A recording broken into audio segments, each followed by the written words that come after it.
1. Finally, thank you again for being here today at Harlem Fashion Week's 2019 Business Symposium. We'll be discussing the racism in high-end fashion today.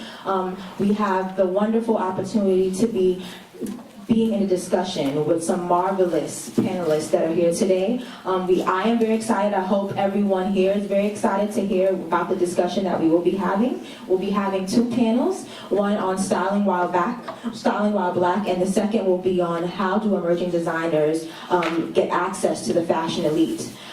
We felt like these were 2 very important panels to have a very important discussion on, especially for our black fashion community currently.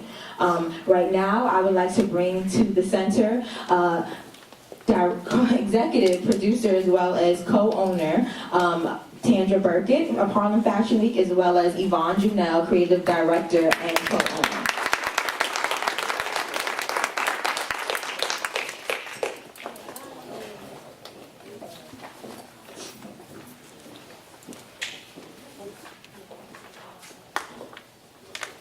Good afternoon, everyone.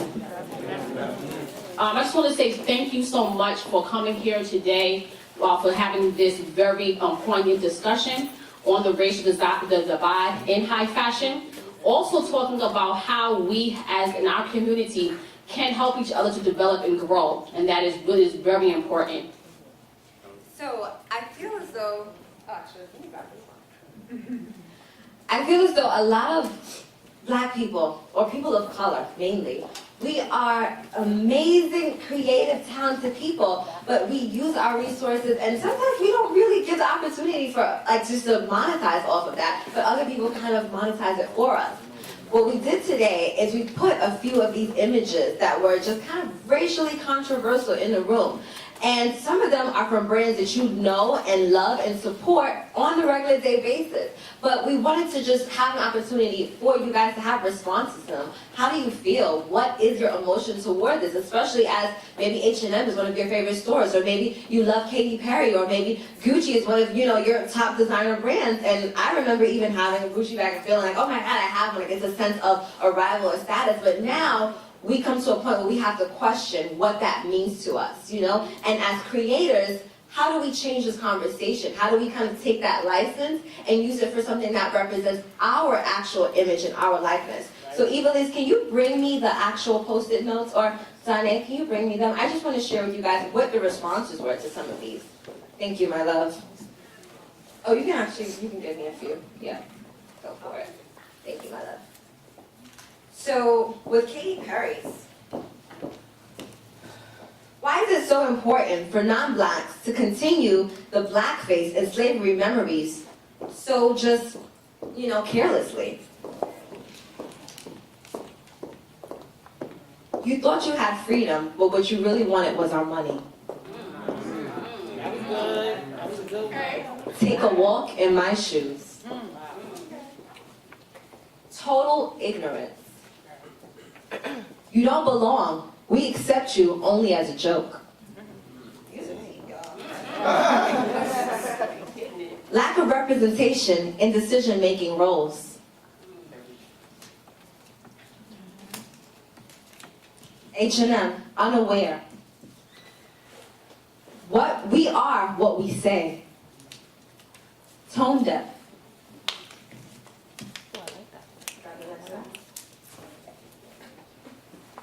Nothing is off limits because they still don't see us as people. Lack of research, appropriation, not understanding our culture.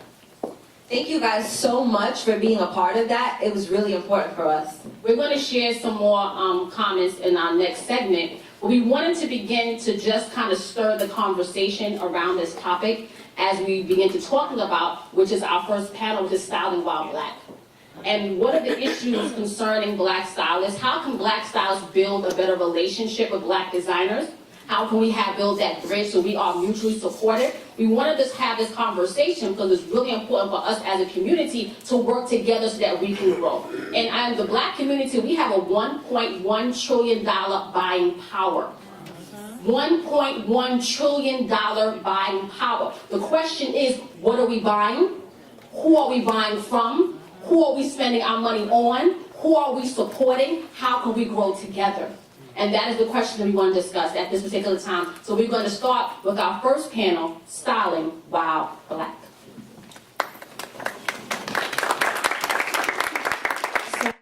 London Olin.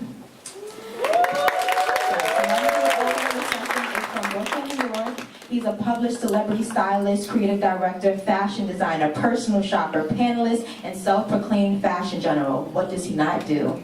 London hit the fashion scene in 2005 for New York Fashion Week to debut his edgy urban chic line called Olin Edition. London's brand took off, and soon after he created his now iconic Looks by London tagline. London has worked with notable networks and magazines such as VH1, BET, Fuse, Life and Style, Heat, Elements, Sheen, and The Source magazine. Next, I would love to introduce Jonathan Bodrick. First, I would love to say that Jonathan is on the Harlem Fashion Week Advisory Board. He has supported us and we've gone from the beginning. Jonathan Bodrick is the founder and owner of JB Born, which is a vintage fashion showroom in Harlem, New York. Jonathan's boutique began by him selling clothing at monthly pop-ups and parties, which then launched him to open a studio in the South Bronx. The entrepreneurial spirit within him gave him courage to step outside of his comfort zone and move to the flamboyantly Upper West Side of Harlem. His devoted customers began calling themselves Born Again and followed him to Harlem. Next, I would love to introduce the lovely Louis Johnson Jr. Louis Johnson Jr. is well known in the fashion circle and among hip-hop fans as the Accessory King.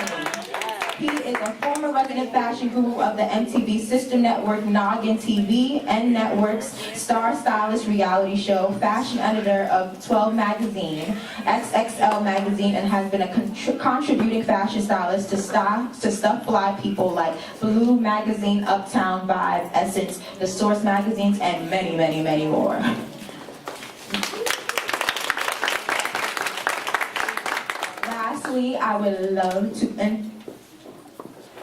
Lastly, I would love to introduce a guy and a girl, which consists of Brian Goodwin and Glam Leon joined forces, and they created the celebrity image consulting brand named A Guy and a Girl.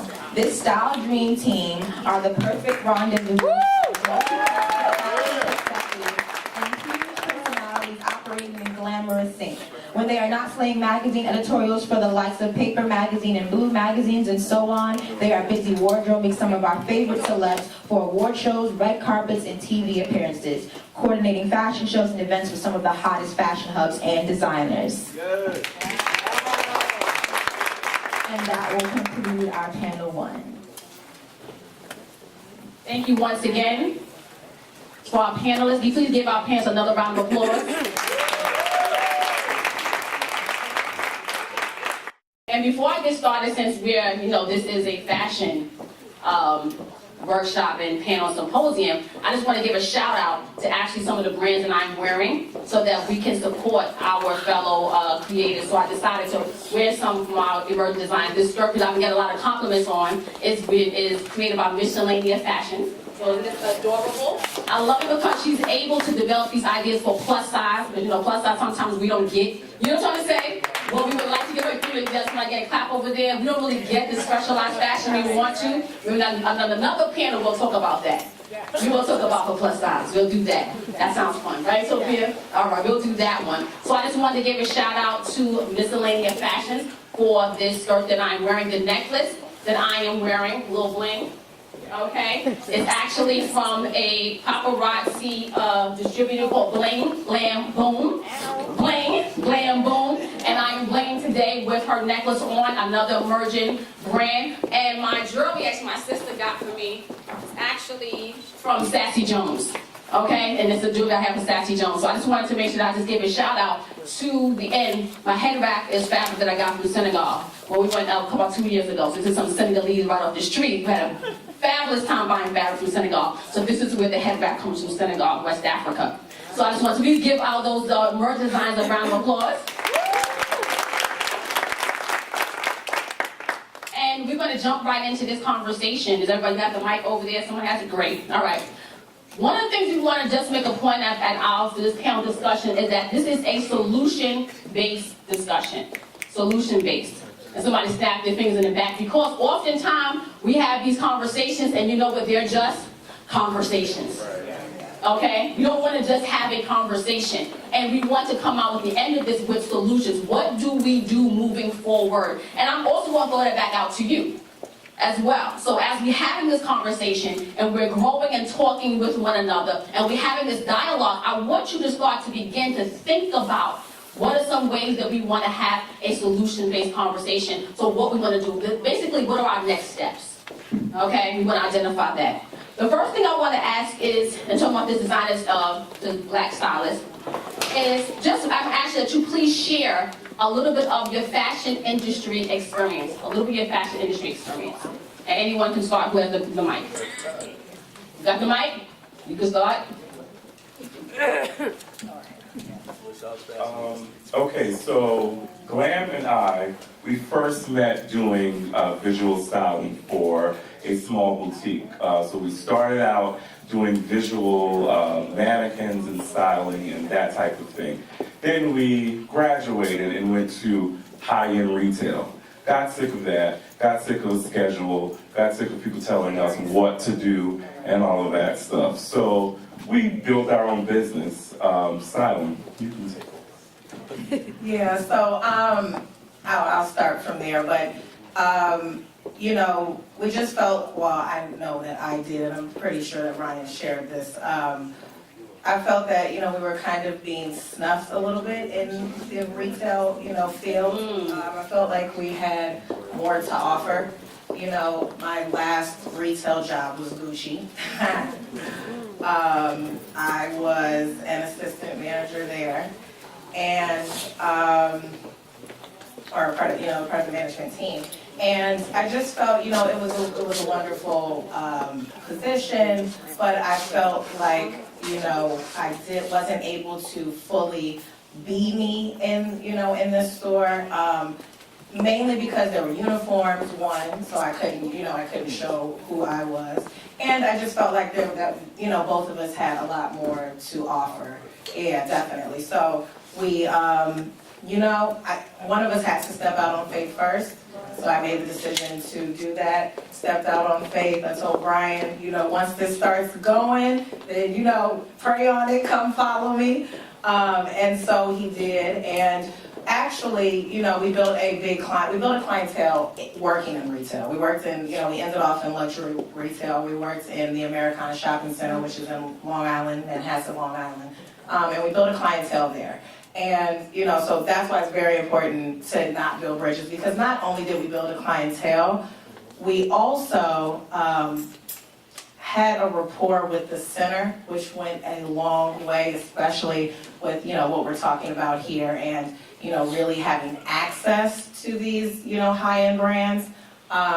Being that we came out of that shopping center, that allowed us some type of access. And, we made friends there. We were very close to the, head of personal shopping there. And one of our first clients, one of them, was Remy. And,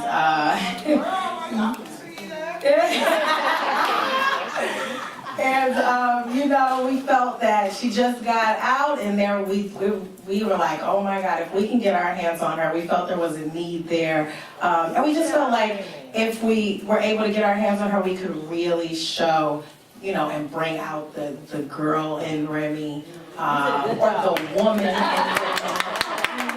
And so that was the first project, and we actually met her at different times, so it must have been meant to be. Can I interrupt real quick? Yeah. How did you, because the question is, how did you get Remy as a client? Okay. Well, that's what we want to know, how that happened. Well, definitely. So with Remy, because she wasn't our very first, but we'll start with Remy because it was around that time. So with Remy, because of being in the industry that we were in and working there, Brian had met her at Hirschleifer's, which is a store on Long Island that is basically was the only store introducing like real urban streetwear.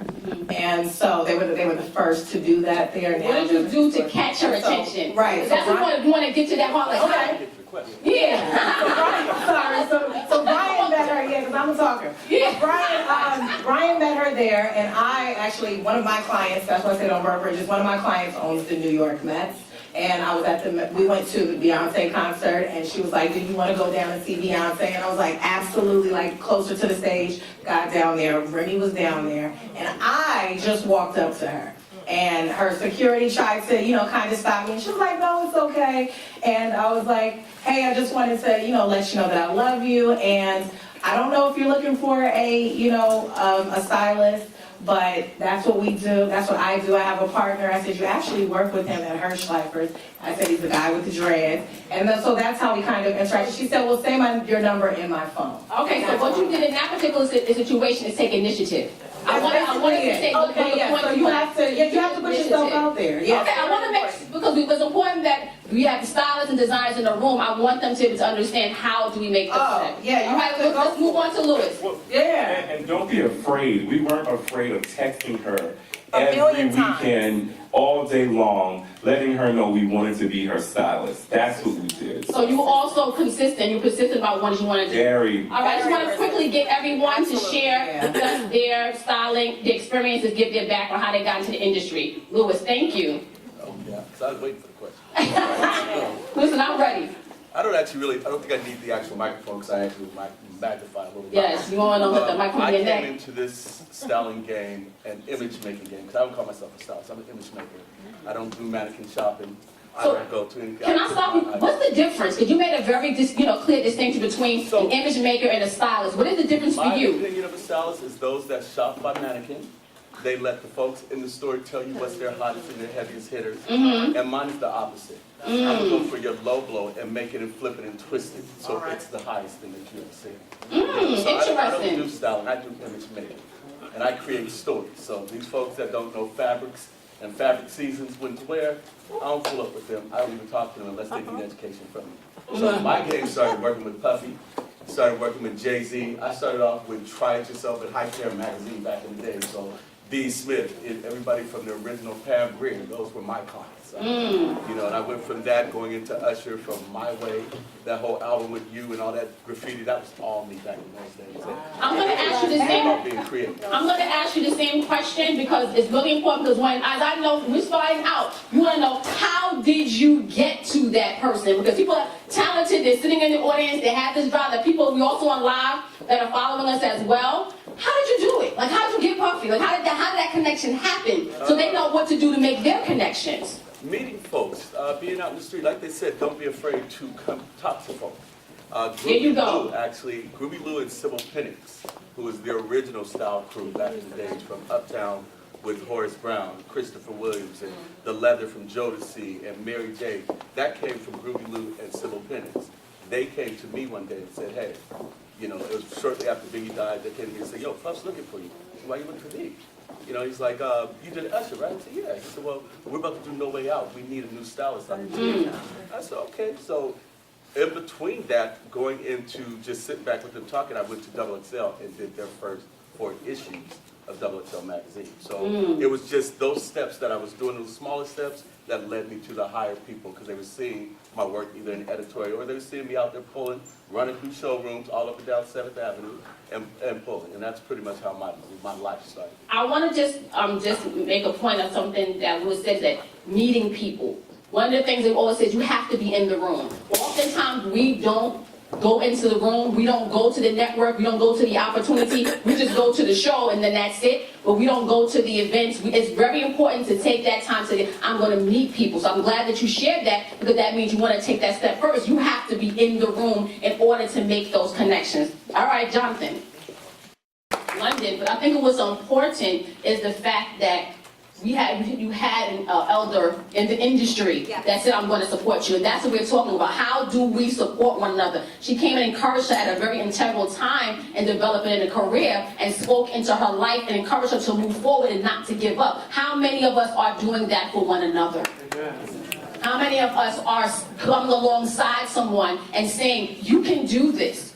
You can make this happen. I will work with you. I will develop with you. I will talk with you. I'll have that conversation. I will give you that pep talk. Just before we started, this gentleman, I don't remember your name, sir. Grady came to us right before we started and said, listen, whatever you need, I will do my best to help you because I believe in what you're doing. I was like, well, that's the greatest pep talk we got coming up here. Thank you so much for just stopping us before we came up just to say that. Let me know what I can do. How about we do this more? That's why I said this is a solution-based conversation. How about we do this more so that we're able to help one another to develop their careers? And I want to say a little more, but I want London to kind of share his experience as well and how you got started. And for polite people also, you have to start telling people it's the mother-daughter company because people did not know who mother-daughter. So so we realized that we thought that everyone kind of knew that. As a mom, she's at 17 actually. I'm going to tell you the secret was when she was younger, when she wanted to be an image consultant. When she was like 5 or 6 years old. So she actually started younger than that when she was doing designs and things of that nature. But officially, she started around 17. All right, we're going to go. I just wanted to get that background information, and we're going to now turn back to our questions. But it's important to understand the grounding of people in their careers. Okay? So, jumping back into the conversation about the racial divide in high fashion, what is your reaction to the fashion products that have recently appeared in the media? And anyone can start. What is your reaction as a stylist? When you saw this, what did you feel? What's your reaction? What's your response? All right, so I'm just going to be honest. I had no reaction. I don't put energy in anything that I don't believe in or that I like. You know, if it's not going to kill me, I don't pay no attention. I don't even watch the news because that man in the White House. And so I don't pay any attention to any of these things. It is what it is. I always tell everybody it's already happened. Now, if you're not going to be a solution giver to it, just shut up. They get upset with H&M because the little boy, his mama did that. So why are you mad at H&M? His mother signed that contract. And I got to let everybody know, I'm 51 years old. I've been doing this. I started sewing in 6th grade, so I didn't give you all that information. But my thing is, I don't have time to pull up and listen to the naysayers and all this. The way you start picking up this negative stuff and start listening to it, you just going to put negative into your life. So I'm going to pay attention to that. I'm not going to buy it.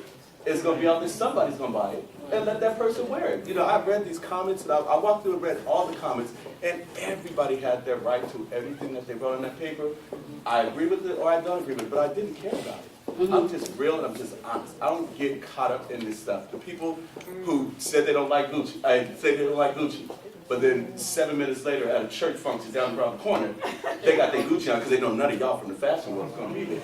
You know, be a part of it. If you're going to wear it, and wear it proud. I actually was going to wear my Fuck Gucci t-shirt with my Gucci shoes to let you know I'm still going to wear my good fashion because I paid my good money. Yeah, that's the So get out of always having naysaying about the stuff. So wait, you know, be a solution. I'm going to push back a little bit.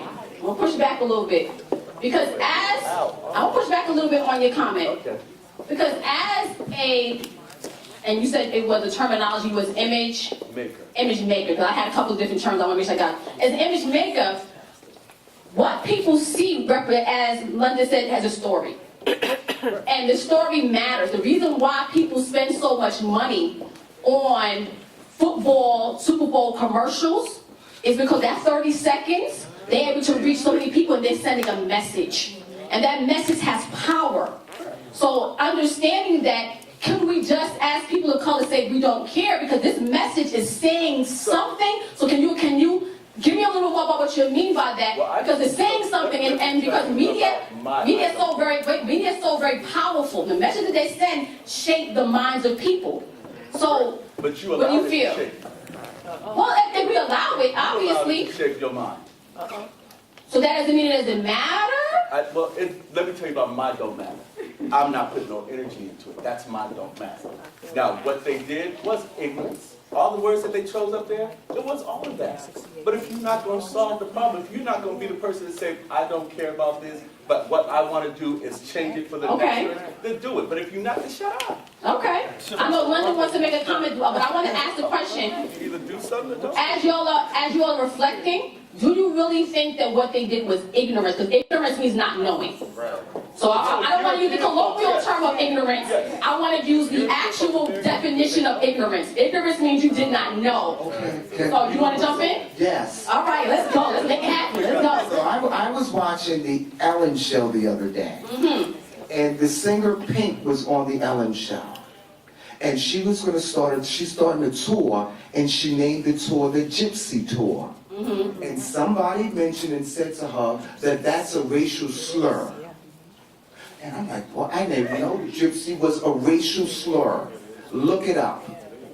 Because it's indigenous people from Romania, Roma people, who the Europeans thought that were thieves, the lowest scum of the earth, and they went through oppression just like us as black people. I'm like, I never knew that about gypsy, but here in America, we use gypsy as a term of a lifestyle where she's free, she's a gypsy, but it's a racial term. Who knew that? Raise your hand if you knew that.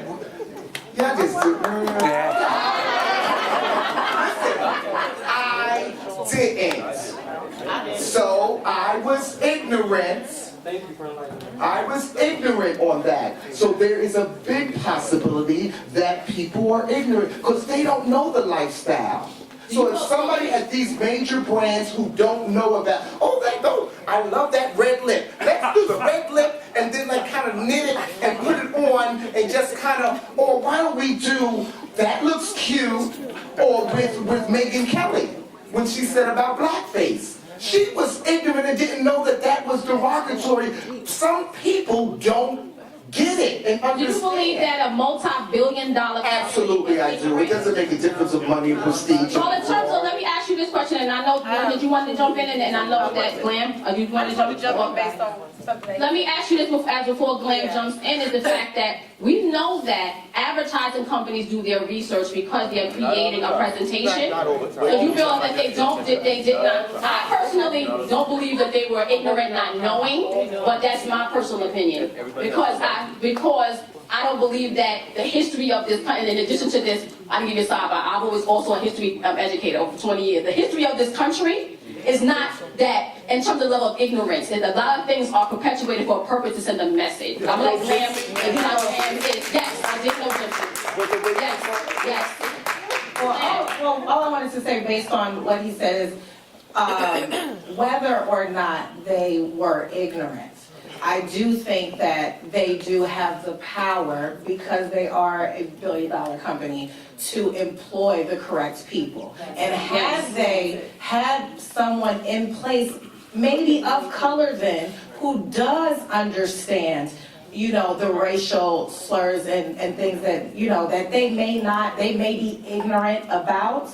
If you have the correct people in place, then things like that won't happen. So maybe it's important, if we're talking about solutions, maybe it's important for them to hire someone who can oversee that type of thing, because I don't think that it should happen in a billion-dollar company. Who's all going to apply for those jobs? You want to comment? Well, I think Any black folks that said they want to apply? But you know You what? want to ask? So we all. All right, hold on 1 second. We have another panelist that want to talk to the panelists. Just specifically to what you said, what happens sometime when, because you said the right person, right? Sometimes we need an issue like this to get the right person. absolutely. Because you have a lot of black people that's in position, and they think they're super high, and, you know, they think they're conscious and woke and all this stuff. But when they get in that position, they don't want to ruffle any feathers. They let stuff go by. So that happens all the time. So now you need this type of stuff to get the quote unquote right person in. That's true. Because there's a lot of people that's black in those positions, and they don't want to say anything, and they could be ignorant themselves. Absolutely, but then what it does Well said. on an international level and on a global level, then now you do incur those blows, and now you do hit people because you didn't take that time to make sure and do your research and make sure before putting it out that this is something that won't hurt, you know, the masses, that won't hurt who buys your product. You understand? I mean, especially,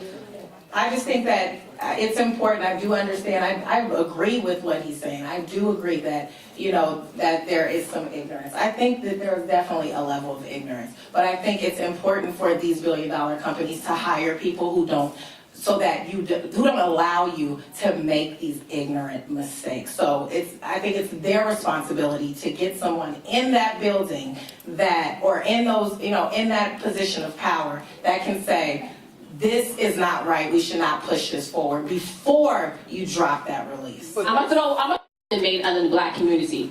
There's not made in terms of in the other communities. You're not making mistakes about the Holocaust. You're not doing that too often. But with Black communities, we are making these mistakes. Well, we make it because we still purchase the items and we still support. One thing with, unfortunately, and you know, this is just my opinion, but one thing with African Americans or Black people in general is that we get mad for a moment. And then after we get mad for that moment, you know, then we're back and we're buying and we forget. And so I think that's the issue. And so I think that yes, it is. You know, we can say, you know, I don't care and I don't listen. That's how he feels, and that he should feel. You know, that he's entitled to his opinion. However, I do feel like if we all were to say, well, I don't care, and I'm not going to put energy into it, then it will continue to happen. And so, you know, that, to answer that question, that's how I feel. Let me jump, hold on, let me let My London. definition of I don't care. Okay, so I'll let you clarify that in London so we can wrap up this section. Like, but I also, I just wanted to say, like, I feel like it's a difference, though, because I get him with the I don't care thing. And the reason why I get the I don't care is because of one quick story.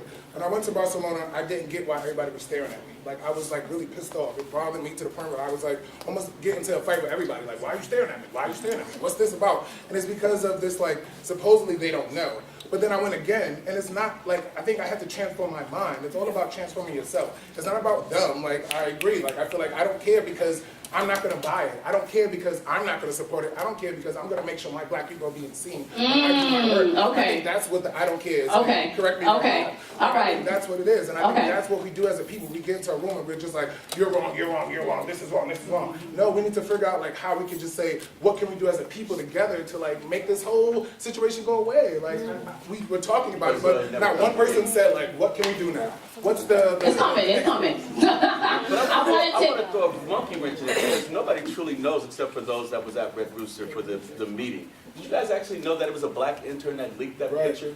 And it goes Did down. you know that was a photo shoot that was done last August, and it was done with 6 different pictures and 6 different designs of that sweater, but that Black young lady dropped that one picture to make us all mad February 1st.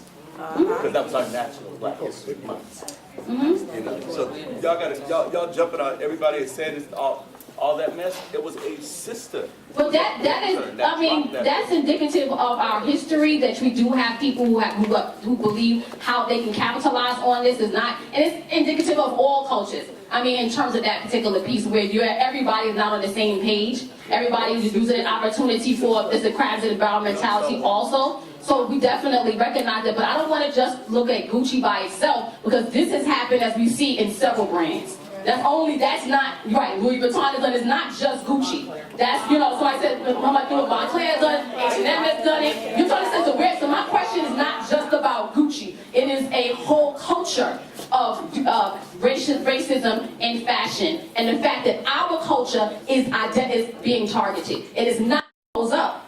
And I want to challenge these stylists on the panel. As a stylist, actually, I want to jump back because I want to add on this, and then it's not here, but my assistant switched this question. What is your critique of Black designers?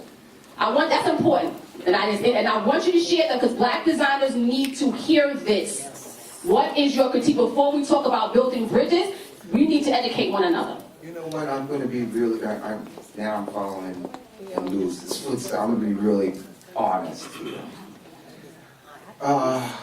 When I had my boutique and young designers would come in of color, or just recently I sat on a panel for the Police Athletic League. They have kids that are interested in fashion and the arts, and it's never fine-tuned or impeccable. And in this day and time, like kids came up to me and they wanted to show their sketches. And I know they're excited for their sketches. It was scribbled. it wasn't no color that was in. You use some fabric swatches, like what is that made of? So I don't think there's an excuse in 2019 for kids not to be on the internet, to see what's on trend, that's being creative. You know what I mean? They come with this basic stuff. Yes. They used to come into the shop and show me this stuff, and I would be honest with them. That's not up to par. I would ask them, who's going to wear that? Nobody. And they'll look at me or think that I'm being shady or anything, but that's the truth though. In reality, it always seems that it's always our people of color. And then somebody said that to Jonathan, then they need somebody like you. They need some guidance in that. Because you see these Asian kids that would come and they would have a plastic bag. Size 10, age 10. You know, and it's like, oh my God, like what is that? Like how are you not watching and seeing what's on trend? Just basic stuff. It's basic. They need to be really informed and look and see. And it's not even on the internet. Just look at the streets and see what people are wearing. Yes. No, I'm going to comment. I'm going to give you all a chance to share, but thank you for sharing your honesty. Yes, Lou. And even with myself, my nephew will tell you in his next panel, but again, we are owners of a black-owned boutique with nothing but black designers in it. And we get a lot of Latino, we get a lot of folks that come and showcase their things to us. And again, I go back to the drawing board, because again, the fact that you brought me in these clothes in here that are wrinkles, your stitching is crooked. Come on. You done changed your thread in the middle of a ticker tape. Come on. You know, so those are my honest reasons why some of them don't make it, because they're not paying attention to detail. I'm a detailed person. Okay, I'm gonna, only for the time purposes, I want to shift to another question. I know I apologize, I give everybody a chance to share. I want you to jump. That I just did. Just one quick thing. Only because we gotta be on real. One quick thing. The only other thing I wanted to mention, because I did have some, I love what he said, and I have something to piggyback, but the other thing that I just wanted to mention is that I also think that African black designers sometimes aren't as, within the black community, aren't as supportive of their black image creators or stylists. And I think that that's important too. We want to work with you too. You know, we would love to work with you. So I think that, you know, because sometimes they, especially if they have a little status, they act very important. Very, very, very important. And, you know, so I think that it's about having an even playing field for both sides. Understand that we are also black stylists or image creators or what have you, and you know, and so the same way you would like support and you would like us to place your product, we would like you to support us and don't make it extremely difficult for us to, you know, get something from you as well. So I think it's an open. Well, it was a good comment. I blame the younger culture with that being kind of sort of us, our generation. We want to regurgitate things very fast and get it out there. And we want social media, we want the likes, and we want all of this stuff and this status and this big head. So I blame that for the lack of good products and quality. There is no creativity. You just want to put something out, make money, and get likes. Yeah. That's what I feel. Wow. Did I not say on our promotions that these panelists would want to be dropping jewels? Yes, I did. I said y'all was going to be dropping some, yes. That y'all would be dropping some jewels, and they have. Thank you so much for sharing, because every single one made a point to us as fashion creators that is very, very vital. One of them, I just want to go through that before we go our closing question. Louis started by saying, and so did John, about the quality of your garment, the quality of your execution. Take time to develop quality. Also, take good criticism. Okay? Take good criticism. Do not get offended.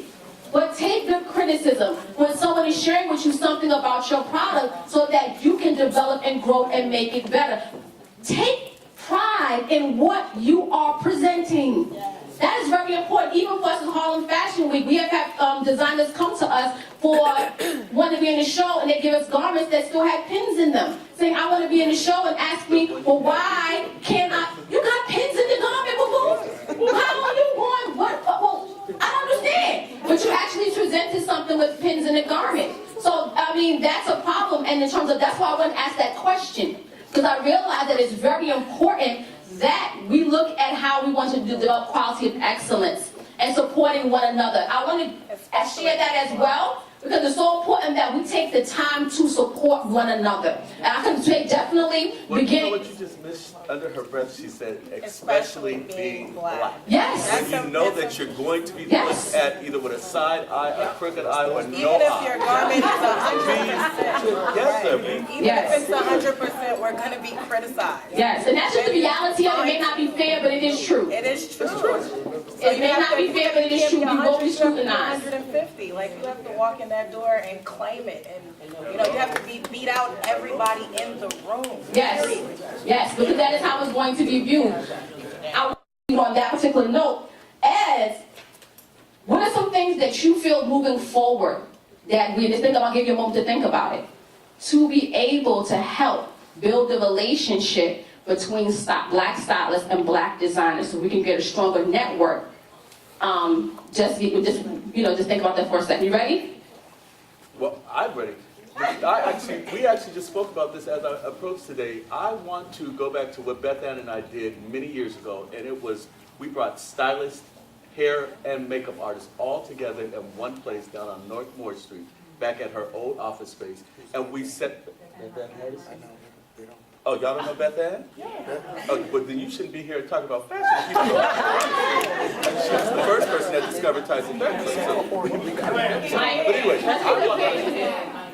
okay, you doing all that. Okay, my thing is, I want to do that same thing again where I bring, y'all can't hear me? That's what they're saying. Because for the video, they need to hear you. Okay, can you hear me now? So I want to be the first one to initiate the next round of doing stylists, makeup artists, and hairstylists in a room together. It could be this room. All right I want now. us to sit back and honestly grease our face, put on your sneakers, because there's going to be some cussing, fussing, and arguing. But I want to get back to why can't we suggest London if Lewis can't do the job? Come on Why can't now. we call up on these two? I actually look at it as blocking my blessing. If somebody calls me and says, Louis, can you do a job? No, I can't. And not give them somebody I know can do a job, that's blocking my blessing for the next thing. Yes. You know, so again, that goes back to that whole thing about I don't let any of that negative stuff that's out there get in my view, because I don't have time for it. I have a mission and a ministry on this earth. And because he was with us for Harlem Fashion Week from the very beginning. Just on the very, very, very beginning. And that meant a lot to us in our growth and has stayed with us in our growth from, like I said, from baby stages from the idea. So as Jonathan, even before Harlem Fashion Week, Jonathan has been a part of our family and has been doing that. So what they're saying is not just for the cameras. Okay, and as well as the other panelists that have been there. London has been on shows more than once. Yeah, Glam has been one-on-one supporting us. So they're not just saying this just to say it. They have been a part of what we were trying to do, and we would love to be a part of saying, to promote the idea of being, yes, definitely. We want to make that happen. Real quick, next person. We want to think how we want to move this forward. Yeah, just piggybacking. Also, the youth, going to the schools. Like, this is one of the things. Come on now. Yes. There wasn't enough creative people coming into my school talking about it, so that's what I do now. Get into them. A lot of these schools just want people to come talk to the kids. Do that. It's free. Take your time and talk to them. Or just on the train. Like, sometimes it might, you see a kid, talk to them. You never know. Speak. You just never know. Those little things go a long way, guys. Thank you. Anyone other closing comments? Yes. I That was the last one. you know what's interesting is that when I start something or have a team of when I'm going to do something, like if it's in fashion or whatever it's in, everybody has different values. So it's not just like with the blacks, we're not putting people on and we say like, oh, why can't I call this one or that one? It's all, for me, it's for the person that sees the bigger picture of things. And that's eager, that's willing to learn. It's not necessarily, for me, the most talented one in the room, because then that comes with ego and everything else that comes along with it. And you have to call my people and get in touch with this or whatever. Then it's that person that has that drive or it's something in them. I think once I build a tribe of people who are like-minded and caring people, the same values, and I think people will be taught that way. Everybody doesn't start off being stylists or designers in a way. There are people that have that drive that makes it that much different in an atmosphere where people could come together and say, let me call so-and-so because I'm not intimidated. I want to help this person because I know who I am. When people who know who they are and confident, those are the people that call other people. That's who I want. Not the most talented ones or who you work with or this and that. I need those people who are hungry, who are honest, have different values, see the same picture. Those are the ones that start a good team for me. Excellent. To, you know, not to just do this and drop gems, you know, when we have a panel and we're sitting down. I know for us, you know, coming into this, it was very hard because we didn't come up under anyone and everybody kept it very top secret. I think that's because, everybody kept it top secret. Nobody wanted to let us in or give us, any feedback or help. I will say, though, that June Ambrose and Nisa Hilton both did. So they were very, very gracious. And we thank them. But I think that if more of us could be like that, not just sitting on a panel, but outside of here and all of those people watching and those, working creatives who are already in the field, if you could, be open with someone who is looking to get into this field, because it's not easy if you don't come up under someone else. And please just understand that there's not room for just one Black person. Come on, say that again. Come on. There's definitely room for all of us to do this, because all of the other races are all doing it. So we should be able to all do it. There's a lot of space, there's a lot of money, there's a lot of people who need styling and creative, so I think that we need to open up the door a little bit more and have conversations, not just sitting here, but one-on-one. When someone asks a question, give them a real answer. Really, try to help. So that's what I think. You know what?